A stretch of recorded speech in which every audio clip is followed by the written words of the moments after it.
Assalamualaikum warahmatullahi wabarakatuh. Perkenalkan, nama saya Nelly Ervina Putri, jurusan Ekonomi Syariah dengan NIM 4121148. Di sini saya akan menjelaskan hasil resume saya dalam PKD HMJ Ekonomi Syariah tahun 2021. Materi yang pertama, periode pergerakan mahasiswa tahun 1908 sampai 1935. Lahir organisasi bernama Budi Utomo yang digagas oleh Dr. Sutomo dan para mahasiswa Stovia. Yang kedua, tahun 1928. Semenjak politik etis digunakan, lahirlah sekolah dan organisasi pemuda kedaerahan. Kemudian mereka berkumpul dan tercetuslah Sumpah Pemuda. Yang ketiga, tahun 1945 sampai 1966 atau Pasca Kemerdekaan atau Orde Lama, yaitu lahir pergerakan mahasiswa antara lain HMI, CGMI, GMNI, IMM, dan PMII. Yang keempat, tahun 1966 sampai 1998. Pada masa ini, pemerintah represif dan anti kritik, pemberlakuan NKK atau BKK, sampai pembubaran wadah organisasi dikontrol oleh KNPI. Yang kelima, gerakan reformasi 1998 dimulai dengan adanya krisis moneter di Indonesia pada Juli 1997. Hal tersebut dimanfaatkan mahasiswa yang sudah lama tertidur bergerak membawa pesan moral. Tercatat 4 orang mahasiswa, yaitu Trisakti, yang tertembak dan diberi gelar pahlawan reformasi, yaitu 1.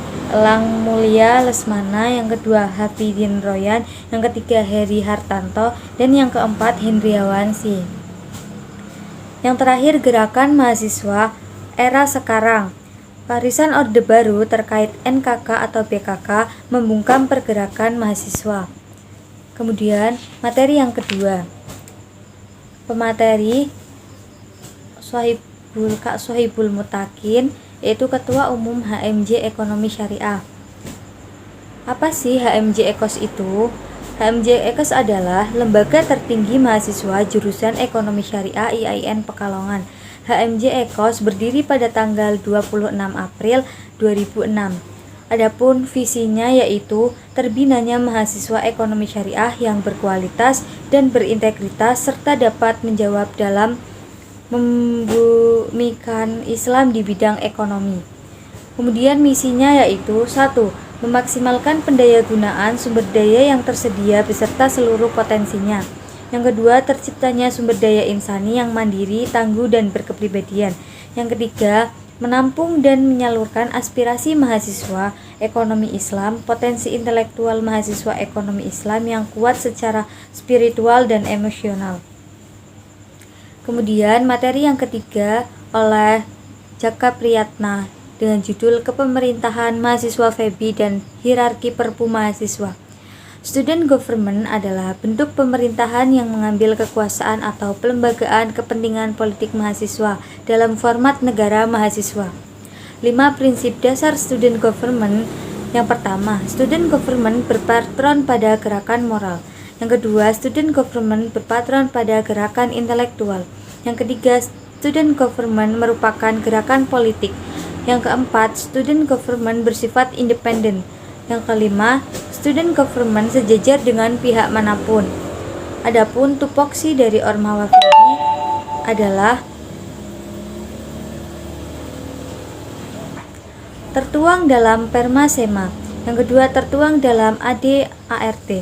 Yang ketiga, dalam peraturan lain tentang Ormawa.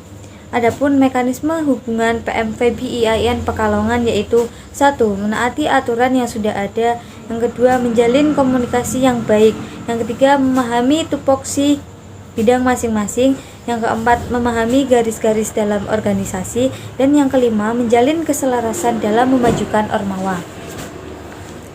Kemudian materi yang keempat oleh Muhammad Aris Siswanto.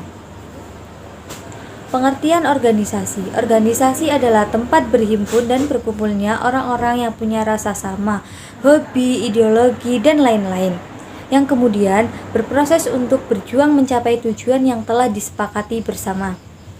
Jenis-jenis organisasi, yang pertama organisasi politik, yang kedua organisasi non-politik, dan yang ketiga organisasi profit.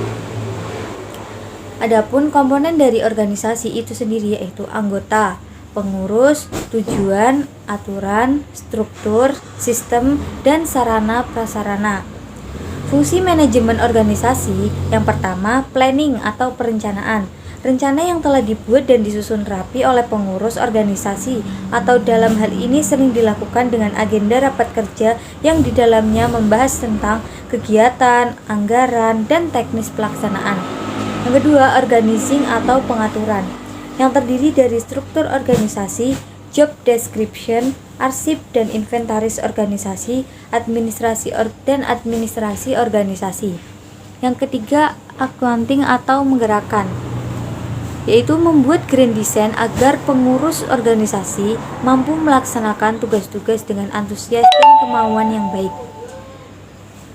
Yang terakhir, controlling, yaitu melakukan pengawasan terhadap aktivitas organisasi atau realisasi kegiatan, juga dimaksudkan untuk mengawasi keuangan maupun kondisi personal anggota. Adapun konsep dasar keorganisasian yaitu dalam fungsinya pengorganisasian, pemimpin mengalokasikan keseluruhan sumber daya organisasi di lingkungan yang melingkupinya. Adapun konflik organisasi yaitu konflik dalam dari individu dan organisasi yang sama, konflik antar individu dan kelompok, konflik antar kelompok dalam organisasi yang sama. Yang terakhir, konflik antar organisasi atau saingan.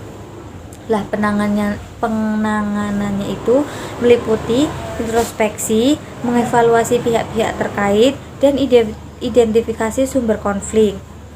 Adapun manfaat mengikuti organisasi yaitu yang pertama, melatih tanggung jawab, yang kedua, belajar menyelesaikan masalah baik hal kecil maupun hal besar, yang ketiga, memperbanyak relasi atau jaringan, yang keempat, melatih public speaking, dan yang terakhir, membuka mindset dan pandangan serta menambah pengalaman. Cukup sekian dari saya. Wassalamualaikum warahmatullahi wabarakatuh.